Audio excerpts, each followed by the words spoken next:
자, 오늘은 자, 종교개혁과 과정입니다. 종교개혁. 저번 주에 우리가 중세를 배웠죠. 중세를 받고 오늘은 이제 종교개혁을 봅니다. 특별히 이제 중세 때 우리가 대세기 보면은 중세의 가장 핵심적인 거는 이제 독신이었잖아요. 독신이고 독신에서 가장 핵심적인 게 뭐였냐면은 이제 그러니까 이제 그 결혼은 이제 세속적인 것이고 독신에서 혼자 사는 것이 이제 거룩한 삶이다라고 봤어요. 그죠?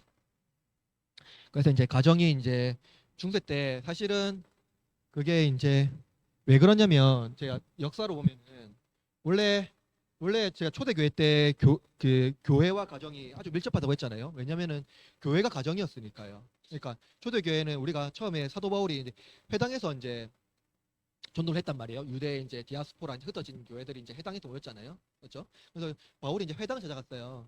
근데 이제 박해가 이제 네로 이후에 박해가 아주 극심하게 되잖아요. 원래는 처음에는 기독교인들이 누구의 박해를 받았냐면 헬라인이 아니라 유대인의 박해를 받았잖아요. 그래서 흩어졌잖아요. 그래서 이제 디아스포라 돼가지고 흩어졌는데 이제 바울이 이방인의 이제 사역자가 되면서 이방인을 찾아가는데 그들이 이제 회당을 중심으로 모였어요. 회당을 중심으로. 그런데 이제 그 박해가 너무 더욱더 심하게 되면서부터 이제 유대인 박해가 아니라 이방인의 박해가 이 헬라인의 박해가 더욱더 심해지면서 자꾸 이제 기독교인들이 밖으로 못 나오죠. 이제 숨어야 되는 거죠. 그래서 이제 가정에서 모이거든요. 가정에서. 그래서 사실 초대교회에서 여러분 우리가 잘 알지만 마가의 다락방이 뭐냐한테 가정에서 모였단 말이에요. 바울도 어, 베드로도 사도들도 다 가정에서 모였단 말이에요. 초대교회는 다 가정에서 모였어요. 그런데 그러다 보니까 가정과 신앙은 아주 밀접하게 원래 교회가 그렇잖아요. 원래 가정 자체가 교회. 그러니까 우리가 잘못 오해하는 게 그 제가 주일학교 이제 부교육자 사역할 때 어떤 집사님이 저한테 이렇게 해요. 이게요. 우리 아이의 신앙 교육은 목사님께 달려 있습니다. 이런 식의 얘기. 저한테 위임을 해요. 예. 근데 그러면 안 되거든요. 원래 교회는 뭡니까? 부모가 자녀의 신앙을 이제 하나님께 위임받은 사람이거든요. 그죠? 그래서 사실은 교회에서의 신앙 교육은 한계가 있는데 근데 사실은 이게 왜 잘못됐냐면요. 중세 때부터 잘못돼서 그래요. 중세 때부터요. 왜냐? 수도원 이런 제도 때문에요. 그러니까 원래 교회는 가정에서 시작됐는데 313년 이제 콘스탄티누스가 기독교를 이제 공인하고 380년에 디오클레티아누스가 이제 기독교를 국교화하거든요. 그러면서 이제 기독교 완전 제도화가 되잖아요. 그러면서 이 원래 가정에서 이뤘던 신앙 교육이 제도화되면서 수도원이 설립이 되고 막 이렇게 되거든요. 그리고 특별히 이제 이 독신주의는 언제부터 시작됐냐면 독신주의요. 우리가 전에도 얘기했지만 313년 기독교 공인하잖아요. 그러면서 기독교가 제도화되거든요. 그러면서 기독교가 갑자기 땅 속에 있던 지하에 있던 교회가 지상으로 올라오고 돈이 없던 기독교가 돈이 생기고 권세가 없던 기독교가 권세가 생기면서 원래 경건을 유지했던 사람들이 원래 그냥 원래 박해였기 때문에 그 자체가 그냥 그 도시에서도 경건 생활을 유지할 수 있었거든요. 박해가 너무 심했으니까. 무슨 말인지 아시겠죠? 너무나도 박해가 심했으니까 그냥 그 신앙을 지키는 것만으로도 대단한 거죠. 순교도 해야 되는 거니까요. 근데 313년부터 이제 그렇게 안 해도 되니까 이제 돈도 많아지고 권세도 있고 하니까 그 사람들이 경건한 그리스도인들 혹은 더욱더 영성을 추구하려는 그리스도인들은 어디로 갔냐면요. 사막으로 가요. 광야로 가거든요. 그러면서 뭐가 생겼냐면 독신하는 것들이 좀 더 강력한 영적인 어떤 권세로 막 생겨나는 거죠. 그게 중세의 잘못된 방식으로 영향을 미쳐요. 무슨 말인지 알겠죠? 그래서 이제 그러니까 서방에는 수도원이 생기고 동방에는 이제 서방이라면 로마 중심으로 해서 수도원이 생겨요. 말했잖아요. 서방에서 수도원이 생기는 이유는 거기는 추우니까 광야 이런 데 가서 수도 생활 할수 없거든요. 그러니까 즉 그냥 수도 생활을 만들어서 수도원을 하고 동방에는 이제 이러면서 이제 그런 것도 생겼어요. 사실은 중세 때 가정이 왜곡되는 것들은 어떤 제도에 의해서 잘못된 방식으로 발전된 겁니다. 이해되시죠? 그러니까 우리가 오늘날 한국 교회도 사실은 굉장히 제도화된 교회잖아요. 사실은 우리가 막 사실은 제도를 벗어나려고 해도 쉽지 않거든요. 그러니까 우리가 막 순수하게 기독교를 돌아가자 하더라도 순수하게 돌아가기가 많이 어려워요. 많이 어려워요. 그런데 그런 상황에서 이제 우리가 이제 조금이라도 노력을 해보자는 건데 아무튼 중세 때 그런 어려움이 있었다. 그래서 우리가 중세가 독신주의 혹은 그런 어떤 영성이 오직 교회에만 있어야 된다. 교회의 칠성례를 하고 교회에만 영성이 있고 가정이나 세속된 사회에서는 영성 자체가 없다 했던 거잖아요. 그래서 이제 종교개혁 때는 이것을 다시 한 번 더 돌이켜야 한다. 그게 잘못된 거다. 사실은 중세 잘못된 신학 때문에 가정이 왜곡되었기 때문에 중세에서는 종교개혁자들은 이제 알죠 여러분 5대 교리 5대 교리를 통해서 먼저 이 가정의 이제 어떠한 중요성을 세웁니다. 근데 특별히 종교개혁자들이 가정의 중요성을 세우고자 했던 핵심은 뭐냐면 세속사회와 세속사회와 그러니까 신성한 사회 그러니까 이제 그러니까 뭐 성스러운 사회 맞아요 성스러운 사회 그러니까 세속과 성스러움 있잖아요 그거 완전 중세 때 완전 구분했잖아요 완전 이혼을 했잖아요 근데 종교개혁자들은 그것을 구분하지 않기 위해서 특별히 제 가장 중세 때 가장 세속적인 장소는 어디냐면 가정이었거든요 가장 세속적인 장소라 하면 가정이었고요 가장 거룩한 장소는 교회였어요 근데 종교개혁자는 그게 아니라 교회와 가정을 동등한 선상에 올리면서 동일하게 거룩한 공동체로 만들려고 했다. 그래서 가정을 중요성이 받다 하는 겁니다. 첫 번째로 뭐냐면 오직 믿음입니다. 우리가 알겠지만 오직 믿음은 뭐예요? 믿음으로 인해서 천국 가는 거잖아요. 그래서 종교개혁자들은 왜 가정을 왜곡시켰냐면 가정은요 삶의 터전이잖아요. 우리 진짜 먹고 생활하고 그러니까 사실은 가정만큼 우리의 본질을 잘 드러내는 데가 없잖아요. 가정만큼 사실은 제가 부교역자 뭐 사실은 우리 교회는 지금 현재는 우리 다 뭐 다 밑밥 다 까놓고 생활하는 공동체니까 그런데 제가 사실은 원래 있는 다른 이제 뭐 부교역자 있을 때 할 때는 엄청난 사회적인 어떠한 그런 경각심을 가지고 사역을 임해야 되거든요. 그런데 그런 경각심을 가지고 그 사역하다가 집에 오면은 다 벗어요. 맞잖아요. 나 민낯 다 보여주고 막 그래서 제 아내가 은혜가 안 돼, 은혜 다 된다지만 그래서 목사들이 막 사모가 은혜가 되면은 좋다 이거지. 그게 그거잖아요.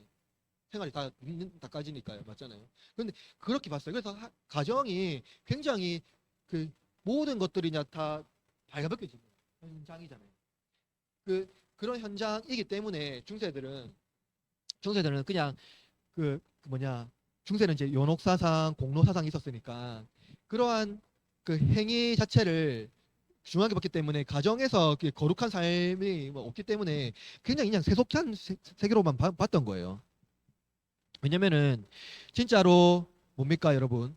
그러니까 왜 가정을 세속하게 봤냐면 가정에서는 거룩한 삶을 살 수 없다라고 이 사람들은 봤어요. 결혼한 사람들은 거룩한 삶을 살 수 없다고 봤어요. 가정 자체가 막 그렇다 보니까. 그러니까 이제 거룩한 삶을 살기 위해서는 결혼하면 안 되고, 그죠? 그래서 어떻게 됩니까? 이들은 굉장히 삶에 민감한 사람들이에요. 중세 시대는요. 어떻게든 덕을 세워야 돼요. 어떻게든 행위를 올려야 돼요. 그래서 마치 막 자신을 거룩하게 하려면 어떻게 됩니까? 자신이 거룩하게 보여지려면 사람들에게 독신의 은사가 없는데 독신의 은사가 있는 것처럼 행동해야 돼요. 그러니까 독신의 은사가 없는 독신의 은사처럼 행동한다면 그 수많은 어떠한 정욕들이라던가 그런 어떤 것들을 어떻게 합니까? 그 사실 못 이기거든요. 그러니까 억지로 과도하게 하면서 가정을 폄하하기도 하고 자신도 하지 못하면서 결국 다른 어떠한 간음이라든가 이런 죄를 짓는 이런 방식으로 발전했어요. 근데 이에서 종교교사들은 그건 믿음이 아니다.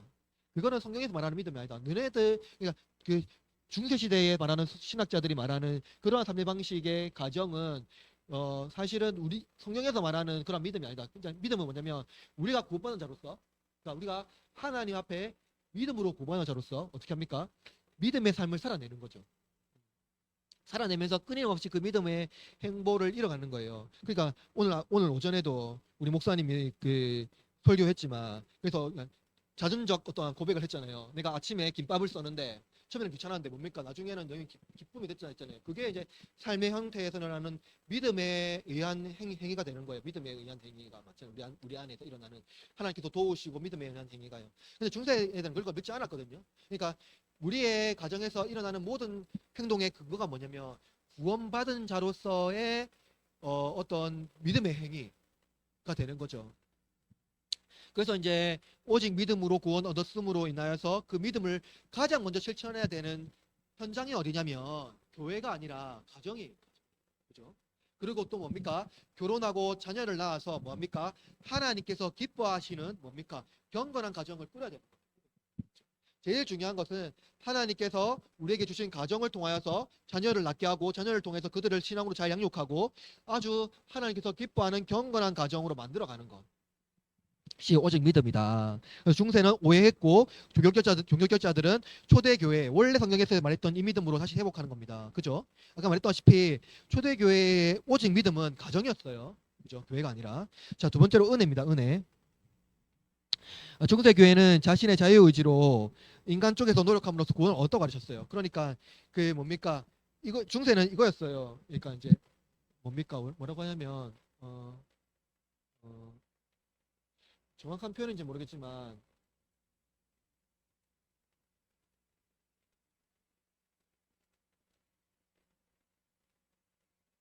이게 정확한 덧붙여진 은혜라고 많이 봤어요. 중세 때는. 그러니까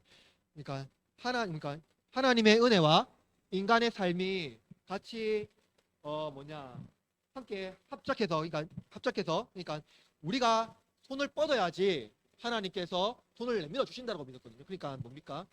그러니까 구원을 받으려면 우리가 구원받아야 되니까 먼저 우리가 손을 뻗어야지 하나님께서 손을 뻗어 주신다라고 봤어요. 중세는. 무슨 말인지 이해되시죠?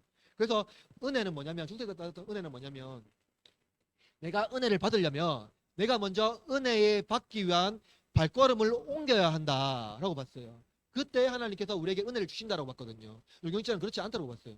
유경자들은 내가 손을 뻗지 않더라도 하나님께서 먼저 손을 뻗으신다. 그죠? 뻗으셔서 하나님 뻗으신 손을 절대로 놓지 않으신다 했어요. 그게 나의 사실은 정확하게 말하면 나의 삶이 어떠한데. 근데 이걸 잘못 또 해석하면은 잘못된 방향으로 빠지는데, 그러니까 하나님께서 그 나의 삶이 어떠한들이라는 말은 뭐냐면 그 나의 자격을 묻지 않는 거예요. 그러니까 손을 먼저 뻗는다라는 것은 그건 자격이거든요. 구원할 만한 자격이 있는 사람은 손을 뻗는다 이 말이에요. 근데 그 자격이 아니라 하나님께서 먼저 손을 뻗으셔서 먼저 붙잡아 주신다. 이게 동의이 되는 거죠. 그러니까 중세와 종교격자들이 봤던 신앙의 어떤 근거는 달랐다라는 겁니다. 그래서 뭡니까?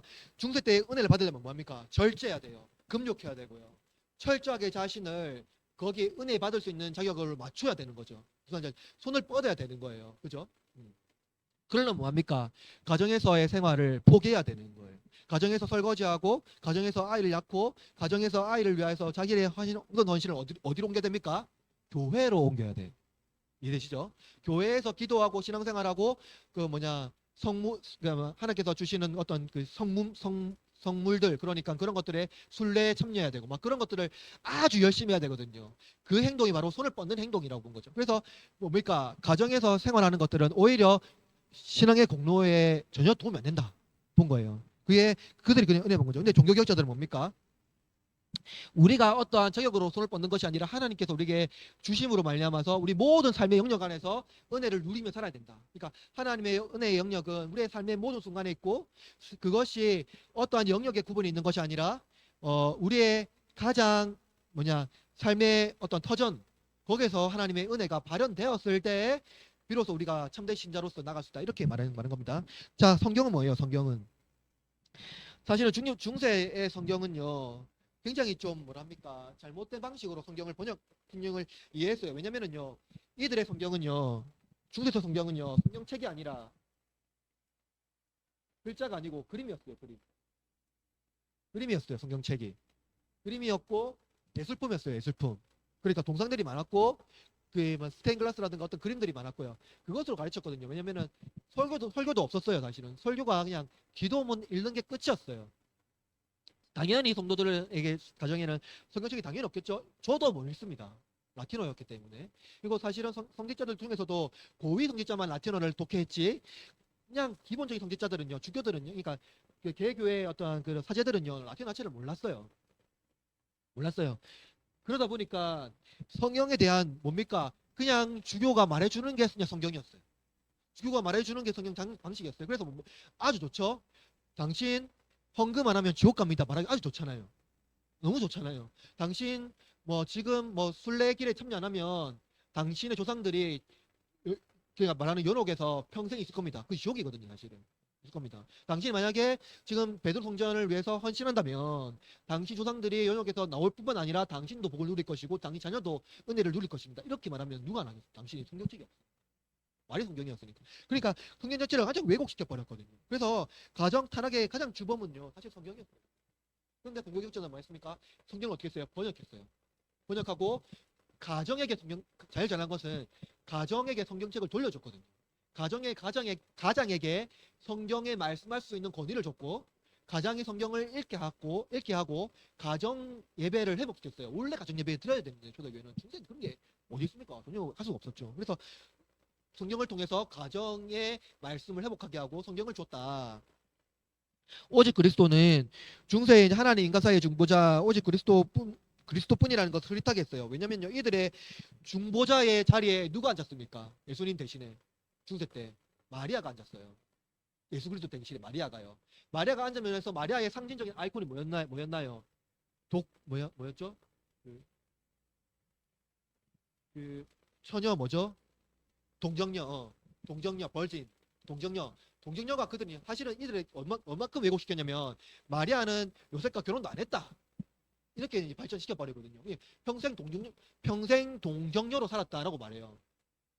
그래서 이 사람들이 말하는 마리아를 아까 지난 시간에 얘기했지만 진짜로 하나님을 낳은 어머니라고 해서 마리아를 완전 신성시해요. 그래서 마리아 축일도 안 되고 아직도 있을 겁니다. 마리아 축일도 있고 그렇거든요. 그러니까 마리아가 예수님 자리에 있으면서 가장 돋보이는 게 뭐냐면은 이제 벌써 이제 그 뭐였지 아까? 동정녀. 동정녀를 자꾸 이제 강조시키는 거죠. 그래서 뭡니까? 그러면서 이제 그러니까 독거하는 것들. 그게 너무 강조가 되는 거죠. 여성들의 가장 미덕스러운 모습은 뭐일까요? 동정녀로 사는 거예요. 평생을요. 만약 결혼했어요. 근데 중세 때는요, 한 번 결혼했다고 해서 평생 같이 못 살거든요. 거의 뭐 70% 이상은 둘 중에 한 명은 빨리 죽습니다. 둘 중에 남편이 죽든 아내가 죽든 70% 이상은요. 그래서 결혼하게 되면 한 사람이 죽으면 미덕이 뭐냐면 그냥 평생 혼자 사는 거예요. 재혼하면은 그게 미덕이 아니었거든요. 그러니까 그랬어요. 그래서 하여튼 그랬는데 그런 삶의 방식이 굉장히 발전되었어요. 근데 종교개혁자들은 뭐 했습니까? 어떻게 했냐면 먼저 일단 결혼했고요. 먼저 결혼했고 가정을 만들었고요. 심지어 종교개혁자들 중에 폰보라인가 여인 폰보라 여인이 한 명 있는데 그분이 뭐냐면 재혼을 몇 번 했는지 아세요? 4번 했어요. 그게 네 번 했어요. 당시 아주 본격적이거든요. 근데 재혼을 한 남자들이 누구냐면 다 종교개혁자들이에요. 네, 그러니까 젊은 여인이었는데 사실은 당시에는요 덕이 아니거든요. 근데 이 여자가 결혼하면서 수많은 재혼을 하면서 이루었던 게 뭐냐면 사람들이 아직도 이제 개혁자들은 그 여인을 여인 종교 개혁자라고 아주 높이거든요. 왜 높이냐면 그 여인이 결혼함으로 해서 어떤 삶을 했냐면 그 남편인 어떤 그 종교 개혁자가 그 종교 개혁의 일을 도맡아 할 수 있도록 많이 이제 도운 거죠. 돕고 또 많은 고아와 아이들을 돌보고 이러한 것들을 착 했어요. 그러니까 자신의 삶을 더 좋게 하기 위해서 재혼한 건 전혀 아니라, 그러니까 교회를 위해서 헌신한 여인으로 보는 거예요. 그러니까 종교개혁자들이 교회에서 헌신했다면 그 여인은 종교개혁자들을 통하여 교회를 이제 세워 나가는 방식으로 이제 한 거죠. 그래서 사실은 독신 제도가 주는 폐해를 잘못된 방식들을 낱낱이 이제 보여준 거죠. 그러니까 오직 그리스도라고 할 때 그리스도께서 우리에게 보여주신 그 희생이 무엇인지, 그리스도께서 우리를 위해서 자신의 내어줌이 무엇인지를, 그러니까 종교개혁자를 통해 한 사람 한 사람을 통해서 보여줬고요. 특별히 그 여인을 통해서 그리스도의 희생이, 그러니까 오직 그리스도가 뭔지를 아주 실천적으로 잘 보여준 어떤 그런 거를 할 수 있는 거죠. 그래서 이제 성경적인 어떤 결혼의 어떤 관념을 새롭게 할 수 있었다 하는 겁니다. 자, 오직 하나님께 영광입니다. 제가 말하는 거는 이제 종교개혁 시대의 어떤 형식이기 때문에 우리가 잘 이제 보고 이제 좀 오늘 현대는 어떻게 할지 한번 고민해봐야 되는 겁니다. 그것을 우리의 어떠한 반드시 맞춰야 되는 어떤 방식으로 이해하면 안 되고요. 먼저 이해하시죠? 예. 자, 오직 하나님께 영광. 중세 교회는 성인 숭배가 만연했는데요. 보자. 이거는 뭐냐면은 모든 게 다 숭배 대상이었죠. 예수님뿐만 아니라 12제자, 마리아 그냥 거룩한 일을 하면 다 숭배 대상이었어요. 우리가 말하는 이제 산타클로스, 이제 성 니클라우스도 숭배 대상이었고요. 그런데 사람들은 원래 사실은 보이지 않는 것에 하나님께 영광을 돌렸는데 이 사람들은요 보이는 것에만 집중했어요. 보이는 것에만. 그러니까 뭐 성당을 만들고 동상을 만들고, 그러니까 뭡니까? 왜 중세에 보이는 것에만 집중했을까요? 그러니까 그게 가장 교회를 웅장하게 만들고, 그러니까 우리의 신앙을 우월하게 만드는 가장 효과적인 방법이 뭔지 아세요? 그러니까 시각으로 활성화시키는 거예요. 우리 눈에 보이게 하는 거죠. 그래서 실제로 우리 눈에 되는 모델을 제시하는 거예요. 진짜 성스러운 모델을. 그래서 그 사람 앞에 경배하고 예배하는 게 마치 예수님께 예배하는 것보다 더 높이 차는. 왜냐면은 그러니까 왜냐면 예수님보다 더 가까운 성인들이거든요. 우리한테 우리 곁에 있고 가까운 성인들이고, 그리고 그들의 경배할 때 마치 우리가 정말로 어떠한 영적인 감화를 받는 것처럼. 그런데 그것이 우리한테도 있어요. 예를 들어 볼까요? 아주 간단한 예로서 대형 교회 목사님들 있잖아요. 예를 들면은 뭐 아주 간단한 교회, 이거는 뭐 다른 교회 게 아니라 제가 지금 생각하기에는 뭐 그냥 우리 부산을 생각해 봅시다. 우리 부산 가까운 교회라고 생각해 봅시다. 호산나교도 크잖아요. 호산나 교회 크잖아요. 그 호산나 교회 담임 목사님과 그 부교체가 한 30명 정도 될 건데, 만약에 어떤 아이가 그 시험 기간이다. 시험 기간이 아니라 그 대입 고사를 수능을 앞두고 있다 했을 때 그 교구 목사님들 있고 가르치는 어떤 초선 부모 목사님들이 있을 거 아니에요. 근데 학부모님들이 과연 누구한테 기도를 받으러 갈까요? 다른 목사한테 가요. 가르치는 교구 목사도 아니고 가르치는 담당 목사도 아니고요. 왜 그럴까요? 예, 그게 이제 눈에 보이는 시각을 활성화시키는 거예요. 상징하시는 게. 그러니까 뭐예요? 영적인 파워가 다르다고 보는 거예요. 영적인 능력이요. 그냥 사실은 그건 교회 질서거든요. 하나님께서 세우신 교회 질서 안에서 우리가 하는 건데, 사실 하나님께서 세우신 목사의 권위는 동일해요. 사실 제가 이번에 가서 좀 더 충격적인 것들을 나중에 한번 나눠보면 좋은데 배우고 왔거든요. 그러니까 이게 뭐냐면은 한국 교회 안에 있는 좀 뭐랍니까? 그 잘못된 어떤 조직 문화가 이제 있는 거죠. 그게 아주 중세지향적인 것이다. 그러니까 성경적이지 않고, 맞죠? 그래서 사실은 우리가 뭐냐면은 이게 종교개혁자들 뭐냐면 그런 모든 교회의 어떤 시각화를 다 제거합니다. 그 그림도 제거하고 다 제거해요. 제거하면서 뭐냐면 오직 하나님, 그러니까 보이지 않는 하나님은 보이지 않으신다. 그러니까 그 하나님이 우리와 함께 하신다. 그러니까 성령님도 우리와 함께 하신다. 하면서 뭡니까?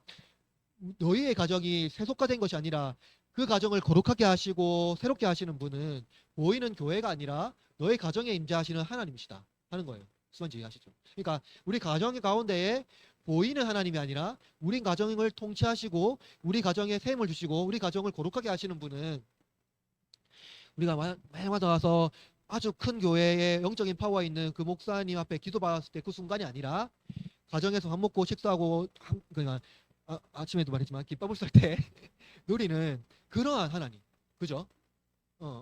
그러한 하나님이 보이지 않는 하나님이 우리와 함께 할 때, 그죠? 하나님 앞에 영광을 드렸을 때 뭡니까? 가정이 회복되는 것을 이제 말하는 거죠. 그래서 뭡니까? 이 종교적으로 말하는 거는 결혼이 하나님의 선물이라는 거예요, 그죠? 뿐만 아니라 하나님께 주시는 그 부부간에 일어나는 성이요, 성적 활동이요, 그걸 통해서 자녀를 주시는 거예요. 이 모든 것이 하나님의 거룩한 활동이라고 본 거예요. 독신에서는 누릴 수 없거든요. 그죠?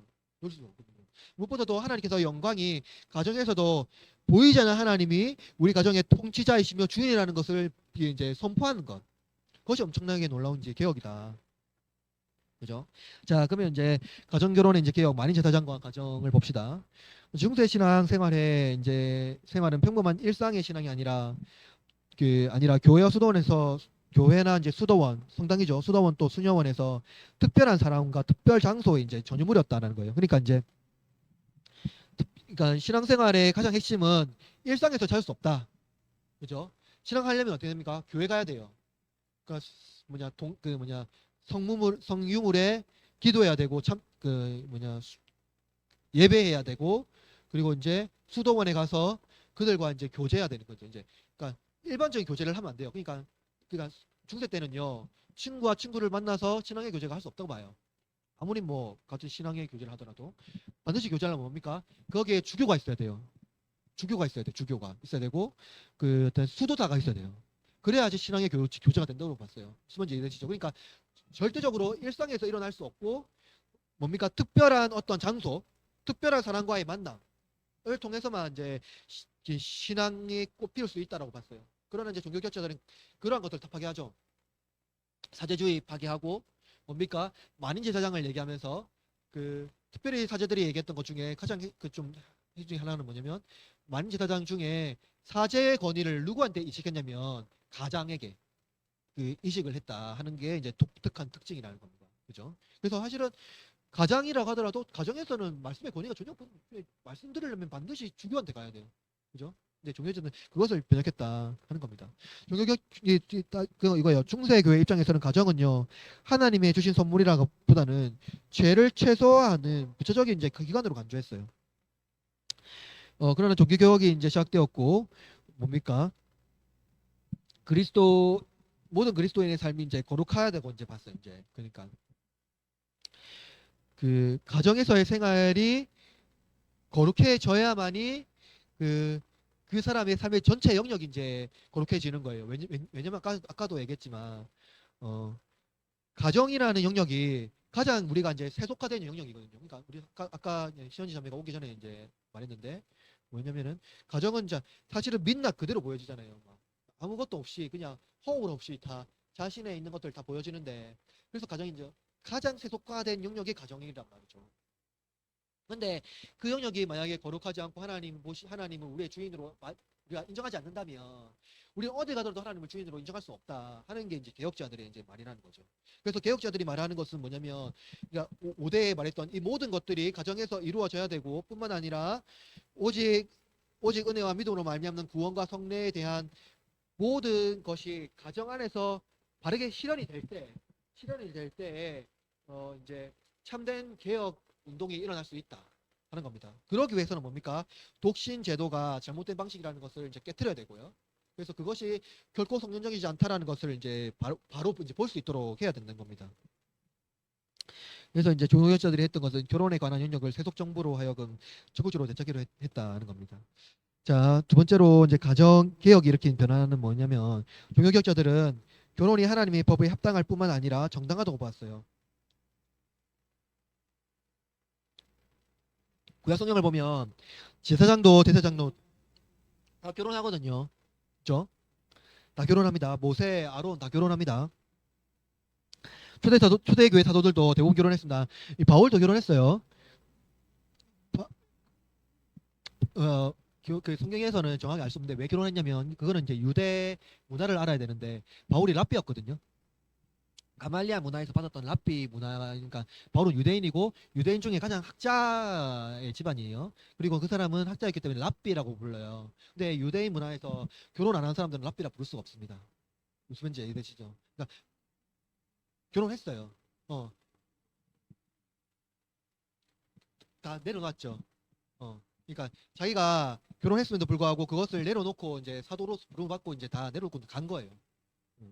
그러니까 정확하게 저도 바울이 정말로 가정을 다 버리고 갔는지라고 생각은 안 해요. 왜냐면 바울이 연부를 받으면서 이거는 어떤 역사 안에서 유추할 수밖에 없기 때문에 그 연부를 통해서 아마 교회의 그 가정을 위임하지 않았는가 이거는 유추할 수밖에 없습니다. 근데 몇몇 학자들이 이렇게 말하고 있고 정확하게는 말하는데 하여튼 결혼을 한 건 확실합니다.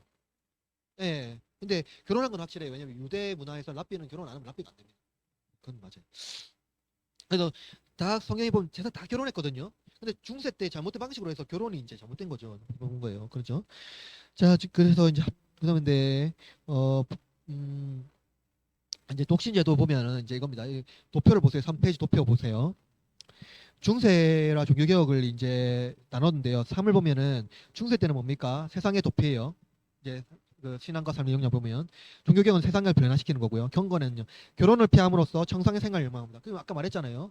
그 동정녀 맞죠? 막 결혼을 피하면서 이제 영적인 생활을 더 할 수 있다. 영성 생활을 더 할 수 있다. 그러니 결혼은 영성 생활을 파괴하는 주범이다라고 봤어요.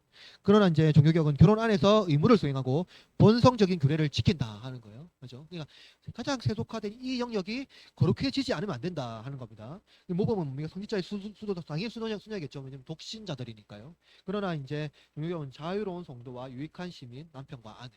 그죠? 자, 결혼 잔치의 발길을 끄는 결혼 잔치에 참여하여 물과 포도주를 바꿈 성경에 나오죠. 자, 결혼 밖에서 금욕 정절을 입증합니다. 그런 결혼 안에서 정절을 입증하는 거예요. 이 놀라운 번역이죠, 여러분. 그죠? 그렇죠. 또 여성을 유혹자로 보고 피합니다. 아까 말했잖아요. 준석 때 말했잖아요. 그 마녀 뭐 숲에 보내고 뭐 여성을 이제 거의 뭐 유혹하는 어떤 심지어 마귀로 보는 그러니까 마녀로 보는 어떤 방식으로 본 거예요. 그래서 여성은 결혼 안에서 그리스도와 교회의 거룩한 연합으로 보여준다. 그렇죠? 그러니까 예수님께서요 가장 자신의 신랑으로 보고 교회를 신부라 보잖아요. 사실은 명사로 따지면 나- 예수님은 남성이고 명사로 성으로 따지면 교회는 여성이거든요. 실제로 에클레시아 여성이고 신부예요. 근데 우리는 뭐합니까? 주님의 신부라 부르잖아요. 우리 전체를요. 저도 신부라 부르고 다 신부잖아요. 그게 뭐냐면 예수 그리스도의 연합을 보여주거든요. 근데 연합이 뭐냐면요. 이게 자꾸 막 교회와 예수 그리스도의 연합 맞습니다. 그럼에도 불구하고 뭡니까? 이 연합의 가장 큰 은유는요. 호세아가 잘 보여주거든요. 구약성경 호세아가요. 예수 그리스도와의 연합은 가정이고 그러니까 이제 남성과 여성의 연합이 예수 그리스도의 연합을 잘 보여주는 겁니다. 그래서 성경에 말하면 하나님 외에 결혼을 이제 파기할 수 없다 하는 겁니다. 그죠?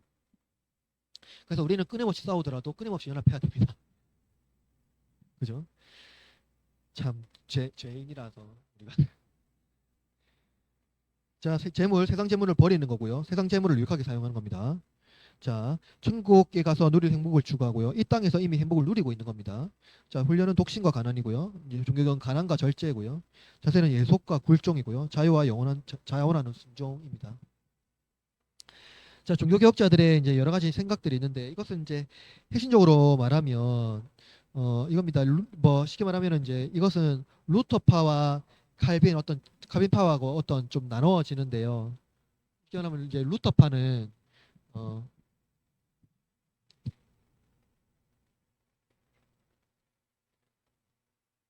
칼빈, 젬빙글리, 블링거 뭐 이러한 사람들을 다 제네바 그기 때문에 루터 종교개혁자 안에서 또 루터랑 이제 장로교잖아요. 우리는 장로교의 어떤 칼빈파하고 좀 많이 달라요. 특히 루터파는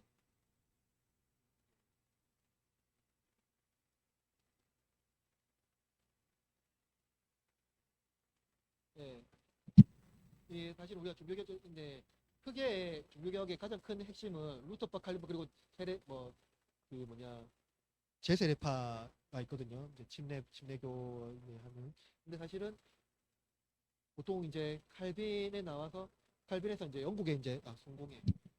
대부분 이제 이게 핵심 교개혁의 어떤 제세례파는 아주 조금에서 놔두고 사실은 루터파가 칼빈의 장로교 그리고 종로교는 이제 스코틀랜드 있는 거 성공회는 영국이잖아요. 그러니까 루터파는 루터 그대로 가요. 그리고 이제 칼빈 성공회는 나중에 영국 안에서 여러 가지 분파로 이제 발전이 되거든요. 발전하는데 루터파의 핵심이 뭐냐? 그런 간에서 루터파의 핵심은 국가예요. 그래서 이제 독일에 가면 독일은 루터파거든요. 독일과 북유럽 다 루터파는 말이에요. 근데 독일에 가면은 이제 목사님들이 있잖아요. 목사님들이 공무원이 국가에서 지정하고 국가에서 운영하는 공무원이거든요. 왜냐면은 루터는요 결혼을요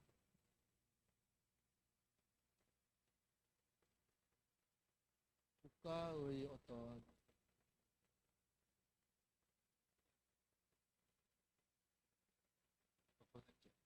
권한이라던가 그 또 뭡니까 또 시민법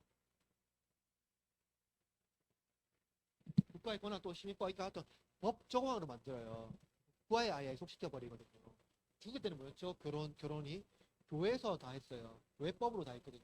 근데 루터가 개혁하면서 영국 교회니까 아마 루터는 아마 그것을 국가로 아예 편입시켜 버려요. 결혼 자체를 편입시켜 버려요. 그래서 국가에서 다 집례를 하고 하거든요. 근데 칼빈은 뭐가 다를까요? 칼빈이 국가거든요.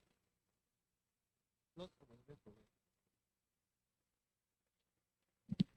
이게 좀 달라요.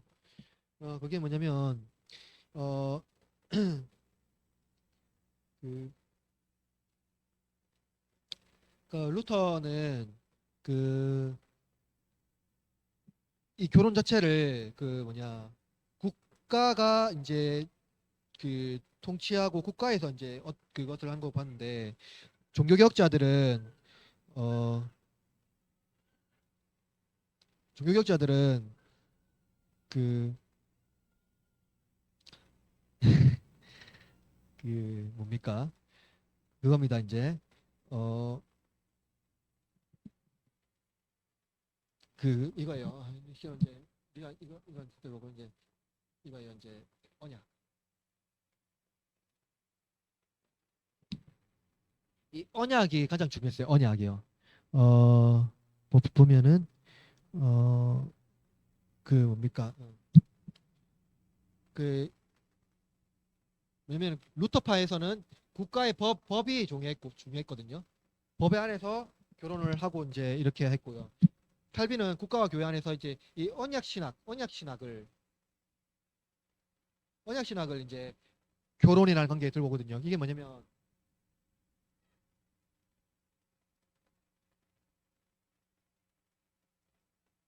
그리스도와 교회의 언약. 그러니까 예수님 몸으로 세우신 이 교회를 예수님 다시 오시기 전까지 파괴될까 안 파괴될까요? 우주적 교회예요. 그냥 지역 교회만 우주적 교회예요. 파괴될까 안 파괴될까요? 파괴되지 않잖아요. 영원히 존속하잖아요. 그러니까 절대로 예수님과 교회는요 절대로 파괴될 수 없어요. 왜냐하면 파괴될 수 없습니다. 그런데 그리고 이것을 어떻게 봤냐면요, 칼비 어떻게 봤냐면요, 이것을 남편과 아내로 봤어요. 남편과 아내로 봤어요. 그래서 바울이 보면은 남편을 머리로 보고 아내를 남편의 어떤 그 배필로 보잖아요. 근데 이것을 뭐 머리와 배필 이런 게 아니라 여러분 보세요. 그리스도와 교회라는 거는요. 그리스도가 그 어떤 지휘권이고 이게 아니에요. 그리스도가 교회를 사랑해서 뭐 하셨죠? 자신을 죽였잖아요. 교회를 세우기 위해서 자신의 몸을 드렸잖아요. 이거예요. 그러니까 이제 성경에서 막 바울이 말하는 남편과 아내의 이 비유가 그리스도와 교회의 이 비유는 뭐냐면 남편이 아내를 사랑하면 뭘 하냐면요. 자신을 줘야 돼요. 그리스도께서 교회를 위해서 자신 생명을 준 것처럼 자신을 줘야 되고요. 그리고 교회는 뭡니까? 그리스도께서 오실 때까지 어떻게 됩니까? 인내하고 기다려야 돼요. 그렇죠? 그와 같이 아내도 남편을 인내하고 기다리고. 그러니까 그 남편은 그러니까 그리스도 교회를 위해서 자신을 준 것처럼 남편도 아내를 통해서 자신을 줘야 되고 아내도 교회도 그리스도를 오실 때까지 인내하고 기다렸던 것처럼 아내도 남편을 위해서 인내하고 기다리고. 그러니까 이 방식이 뭡니까? 그러니까 우리가 보면은 결혼이라는 걸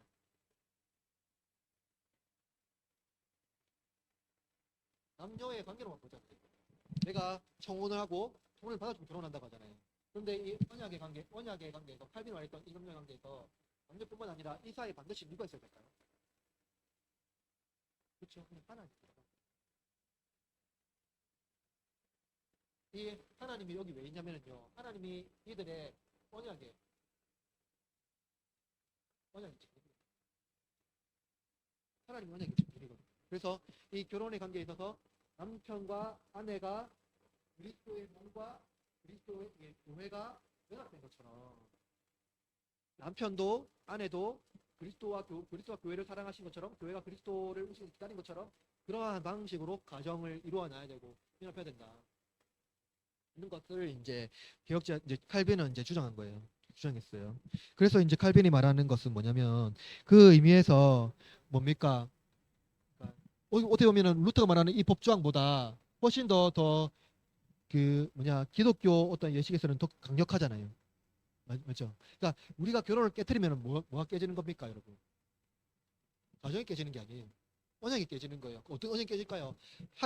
예수님께서 자신을 죽이면서까지 세우신 교회와 예수 그리스도의 그 언약이 깨져버려요. 그게 보여주는 거예요. 그래서 남편이 자기 마음대로 안 되더라도 어, 그 뭐냐 그 자신의 끝까지 자신의 몸을 드리면서까지 순종했던 예수 그리스도의 본을 따라서 순종해야 되고, 그러니까 뭐예요? 뭐 자신을 준 것처럼 아내와 가정을 위해서 순종해야 되고, 아내는 또 때로 남편이 마음에 안 들더라도 교회가 그리스도 오심까지 예수님 오십시오 하고 기다리는 것처럼 끝날까지 있냐고 기다려야 되는 그죠? 그게 이제 언약의 관계라는 거죠. 이해되시죠? 그래서 종교개혁자들은 이 언약의 관계를 굉장히 중요하게 봤어요. 그죠? 그래서 이 언약의 관계가 완전하게 이루어질 때 참된 경건. 그러니까 오히려 이거 보면은요, 여러분. 그 교회가 크고 유물을 떠나서요. 아주 아름답고 건강한 교회 모델 보잖아요. 그러니까 사실은 그런 교회는 좀 대부분 교회가 그리 큰 교회는 별로 뭐 있을 수 있겠지만 일반적으로 보면은 좀 소규모 교회가 되게 건강한 교회가 많거든요. 근데 그 교회를 해부하잖아요. 분석하잖아요. 그러면 어떤 결과 나오는지 아세요? 그 교회 구성원들이 가정이 굉장히 건강한 교회들이 많다는 거죠. 왜냐면은요, 그 가정이 건강해질 때 그 영향력이 어디서 드러나냐면요, 교회 공동체의 고스란히 드러나요. 왜 그럴까요? 그들이 그 교회 공동체에 있을 때 외부에서 오잖아요. 그러니까 신앙을 찾다가 이제 오잖아요. 그 교회 공동체는 뭐가 구성되어 있냐면 환대 문화가 이제 되어 있는 거죠. 그러니까 인내와 정절과 그 순종의 훈련이 되어 있기 때문에 가정에서 이미 훈련이 되어 있기 때문에 가정이 제일 훈련하기 힘든 장소 알죠? 굉장히 훈련하기 힘든 장소거든요. 근데 거기서 훈련했다라는 것은 교회에서는 이미 정착이 돼 있다라는 거잖아요. 그죠? 그래서 외부에서 왔을 때 그 훈련이 잘 되어 있으면 저 교회가 이제 우리 교회가 아마 지향해야 되는 교회가 그런 교회가 아닌가 맞죠? 그래서 가정 안에서 이런 것들을 잘 세워 나가고 하면은 그렇습니다. 마지막으로 가정에 미친 영향은 마지막으로 말하면 이제 가정이 베델이다. 베델이 뭐예요? 하나님의 집이다. 그죠? 하나님의 집이다. 그래서 가정을 통해서 잘 세워 나가고 또 하나님께서 세우신 이 가정의 교회가 특별히 가장이라고 할 때 우리는 신앙의 가장이라고 할 때 그 권위가 잘 세워 나가고 말씀이 여기서 잘 세워져 나갈 때 참된 이제 가정으로 잘 세워나지 않는가. 그래서 우리가 종교 개혁을 추구하자 했던 그러한 가정은 우리가 생각하는 가부장적인 가정이 아니고 거룩한 가정, 경건한 가정, 하나님께서 기뻐하는 가정이라는 것을 우리가 기억하고 이렇게 실천하면서 살아가는 우리 흐르는 장로교회 모든 교우들이 되기를 주님의 이름으로 축복합니다.